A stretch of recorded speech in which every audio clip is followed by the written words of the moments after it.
Hello all. Wanted to do a review for you of one of my favorite of the Hammer Dracula movies, which I really love with Christopher Lee, and that is the fifth entry in the series. Although the fourth one, Brides of Dracula, did not feature Christopher Lee or the character Dracula, but it was still interesting. But this one does feature Christopher Lee as Dracula, and it also stars Ralph Bates. Peter Sallis, who most of you would recognize as the man who provided the voice for the animated character of Wallace in the Wallace and Gromit claymations by Nick Park, and had a very distinct voice. He was also in the comedy Last of the Summer Wine as a somewhat similar character. Linda Hayden, Anthony Higgs, Isla Blair, Madelaine Smith, Geoffrey Keen, John Carson, Martin Jarvis, Gwen Watford, and Malvaria Martin as a snake dancer, who was kind of interesting. Directed by Peter Sasdy, written by Anthony Hinds, and it takes place in, I believe, 1789, and it starts out with a scene that's basically the ending of the previous Christopher Lee Dracula film, Dracula Has Risen from His Grave, where he has been crucified on a metal crucifix stabbed through the heart. And one of the characters, I believe it's John Carson, stumbles upon him, and he's dying, and he basically bursts into, first it's just blood, and then the blood dries, and it's just powder. So all that's left is his cape, this big thing of powder, his signet ring, and a clasp, the clasp from the cape, which says Dracula on it. And so this character goes and he gathers all this stuff up, including a vial full of the blood. And then it skips to the more modern story. A man is chastising his daughter, who is Linda Hayden, for apparently flirting with her boyfriend in church. Says, "You smiled at her." I guess in 1789 that was considered flirting. He was dressed up to a dress that didn't show anything off, so I don't know how the father could have considered that to be flirting. But anyway, he's quite upset with her and orders her to go upstairs, and she's going to have lunch in her room and dinner, not going to be allowed to come down. That upsets her quite a bit, and she talks with her mother, who again is the character played by Gwen Watford, about why is he so mean and blah blah blah. So you get an introduction to the character.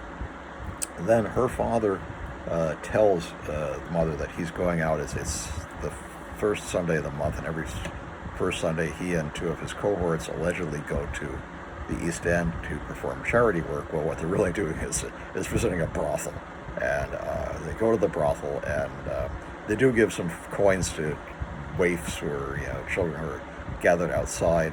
But then they go inside and they're led into a secret room through the back, and this rather fishy gay character played by I think Martin Jarvis is escorting them and says, "Oh, I have something very special for you tonight." They said, "Well, you better, because we're bored with the usual."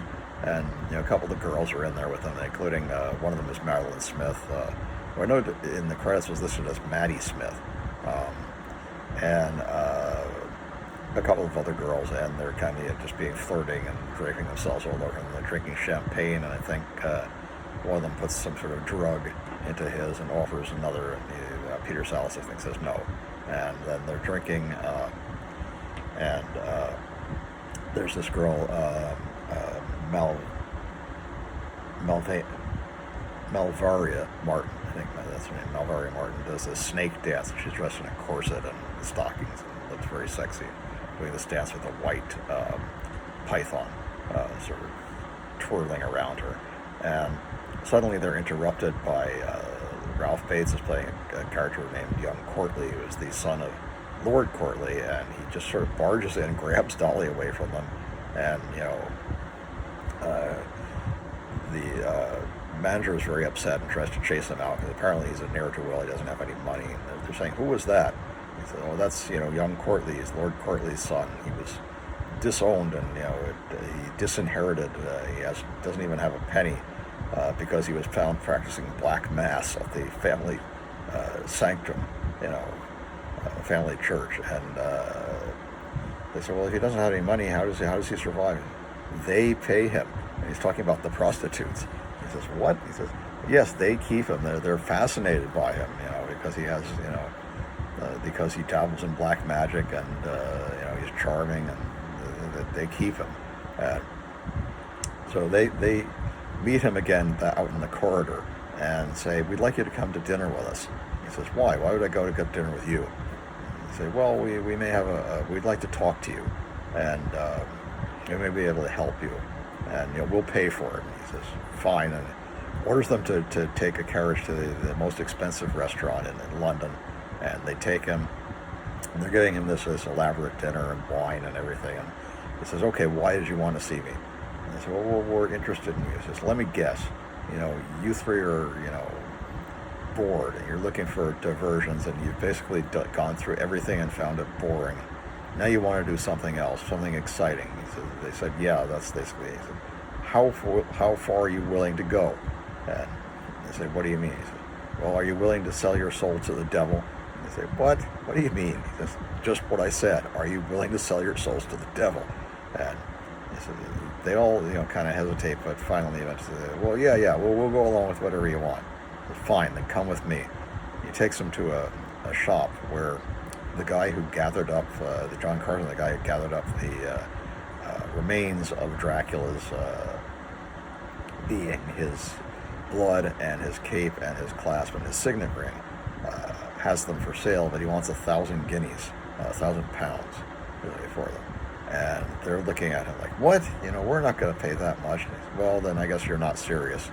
And Ralph Bates says, oh, you bore me. Get out of here if you're not willing to actually do this.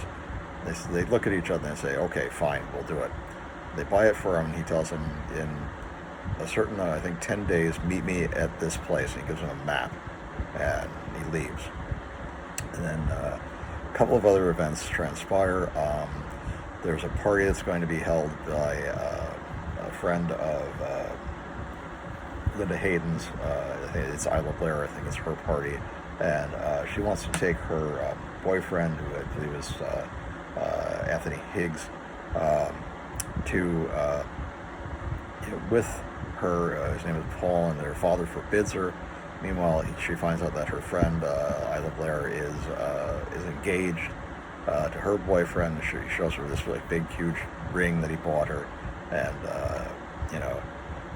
they're intent on going to the party. Well, that eventually does happen, but you don't actually see it. And I don't know if they just didn't shoot it because they didn't have the budget, or because they thought it wasn't necessary to the plot. But as that's going on, then the gentlemen meet young Courtly in this desanctified church, and he's set up a sort of a satanic altar with black candles and a altar cloth that has satanic symbols on it in white lettering. Looks like it's something from the Key of Solomon. I'm not entirely certain, but fairly authentic looking. And then he has a big silver goblet, and he asks them if they brought their goblets, and they did. And something else. And the something else is the vial with the thing with the cape and the clasp and the signet ring of Dracula. And he puts the cape on, has each of them hold this crystal goblet, slits his palm, and he puts a little of the dried Dracula blood into each of their goblets. When he drips his blood on it, foams up and becomes blood again. And they're all kind of horrified. He's saying, drink, go on, drink, and none of them wants to do it. So he says, fine, I'll do it first. And he drips his blood into some of the blood in the big cup, drinks it, and then he starts going, like he's choking to death. He says, help me, help me. He's crawling across the floor towards them. They all they're terrified. They throw away their goblets, and they start kicking and beating him, and they basically beat him to death with their feet and their canes. And then they run out of the church. They're horrified now. They've committed this murder, and they agree that they're not going to see each other, and they're not going to talk about this. And daughter comes home, finds her father very upset, and he won't talk about it. He won't talk about it to the wife either. And just goes to bed. And you see a scene kind of later that we're back in the church. You see sand sort of form over young Courtleigh's body, and then his body is gone, and there's sort of a mask of sand. The mask cracks open, and it's Dracula underneath it, and he stands up and he says, "They have killed my servants. All of them shall die." You know, and it's very menacing, and his eyes go red. He has the red contact lenses again, which must have hurt like hell. But then he just basically stands there and doesn't really do anything active that we see. Next, we see a scene where Linda Hayden is planning to go to this party with her boyfriend Paul, and her father forbids it. He says, "Absolutely not. You know, you're not going anywhere. Get back in the house." And he's been drinking very heavily lately, and she's concerned about it and talks to him about it. And says, "Well, that's none of your business. You know, and you know, you're forbidden from going out." And meanwhile, Paul shows up and he throws a rock up at her window, which is in the back part of the house, and her father can't really see it. And she's still dressed in her party dress, even though her father and daughter take it off. And he says, "Come on, are you going to the party or not?" And she climbs down a tree, which leads into her backyard, and that they go off together. We see sometime later that we see that Dracula is sort of hanging out in the bushes and observing all of this, but he doesn't do anything active. Then later they come back from the party, and she climbs back up into the window, but her father is standing there in the corridor and sees her. Says, "You know, you disobeyed me and you're going to be beaten." And he takes this riding crop and is like attempting to hit her with it, but he's so drunk he actually like falls to the floor when he's making this whipping motion. She runs back down into the garden. He climbs back down the tree out the window and into the garden, and he's calling for her, running after her. And as he's doing this, she encounters Dracula, and he just stares at her with his famous hypnotic glance. And then she's sort of hypnotized. And when the father finds her, he again says, "I'm gonna beat you," and he starts raising the crop, and he falls. She takes a shovel and hits him in the side of the head. As he cracks his head open, and then leaves him there and just goes off with Dracula. Cuts to the morning. The police are there. They don't understand what's happened, but obviously he's been murdered, and they don't know by whom. And the girl has disappeared. And Paul the boyfriend is upset. Says, "I was with her last night, and I should have stayed." They say, "Oh, no, you didn't do anything wrong, and just keep us informed if you find out anything." And says, he tells her, "But the girl is missing." They say, "Well, did she have a bad family life?" And he says, "Yes." And he says, "Oh, we've heard this thing 1,000 times before. She's probably just run away, and she'll be back." And the inspector just kind of blows him off. And Dracula stands you just see his eyes, basically, and he says, "The first." So, obviously, the first person who killed his servant, young Courtleigh, is dead now. Then we see a scene with Peter Sallis and the other guy meet, and they're talking about how they can't talk about this, and they have to. He wants to. The other guy wants to. I've forgotten what the character's name was. To go back to the courtyard and make sure that Peter Sallis is saying, "Oh, it's young Courtleigh's come back from the dead and he's getting his vengeance." He says, "Oh, that's ridiculous." He says, "Well, there's one way to prove it." He says, "What? We have to go back to the church and make sure that his body is still there." And the other guy is very reluctant. He says, "I don't know if we should do this." And he says, "Oh, come on, there's no other way to prove it." So he agrees, and they go and they uncover the coffin where they had, I guess, buried him inside the church. They open the sarcophagus, which is very heavy. It's stone, and they move the lid. And then they find inside the coffin is not Lord Courtleigh, it's Linda Hayden. And she's like resting, and they don't get it.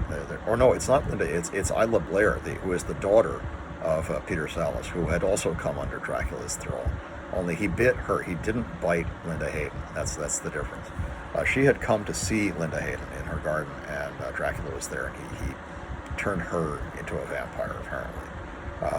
So now she's in the coffin. She's got the bite marks on her neck, and the other guy said, well, I know, what we have to do now. She's not your daughter anymore. She's a vampire, and we have to kill her. And he takes one of the church pews and breaks it up, and he's got a vase, and he's going to drive the stake through her heart. And Peter Sallis shoots him and says, you're not touching my daughter. Get out of here. And drives him out. Now he's bleeding very badly from it. He only shot him in the arm, but apparently, fairly large caliber bullet. He's bleeding badly. He passes out in the churchyard.